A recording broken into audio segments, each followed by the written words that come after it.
প্রবাসে মূলত কাজ কঠিন হয় নাকি সহজ হয়, আজকে আপনাদের একটা ধারণা আমি আপনাদেরকে দেখাবো।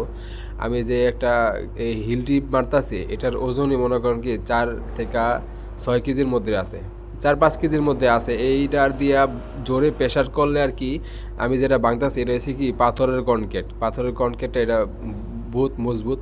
এটা আমি ভাঙতাছি, এটা ভাঙতাছি মূলত এই যে মানে পাইপগুলো যে দেখতাছেন, এই পাইপগুলো আর কি মূলত এখানে লাগাইনো হইব। বড় বড় আর কি যে কেবল আছে না, এই কেবলগুলো আর কি এখান দিয়ে এই মানে বিল্ডিংয়ের নিচ দিয়ে আর কি যাবে। আমরা মূলত ইলেকট্রিশিয়ানের কাজ করি। আমরা অনেক সময় আর কি এই দেওয়াল টেওয়াল ভাঙতে হয়, তারপর পাইপ টাইপ বসানোর জন্য। এই যে দেখেন যে এটা মূলত আপনি যদি জোরে প্রেশার না দেন এটা ভাঙবই না একদম। মানে ভারী কাজ না করা মানুষদের কাছে মনে করেন কি এটা দেখতে মনে করেন দেখা যাইতেছে যে অনেক ওজন কম, কিন্তু এটা আসলে বহুত অনেক অনেক ওজন। যারা আর কি বিদেশে দেশে থেকে বিদেশের কাজ মনে করেন অনেক সহজ মনে করেন, তাদেরকে আসলে বলতেছে আপনারা একবার বিদেশে আইসা দেখেন। মানে অনেক কঠিন কাজ। মানে আপনি যদি 100 টাকা কামাইতে চান তাহলে আপনাকে 1000 টাকা কষ্ট করতে হইব।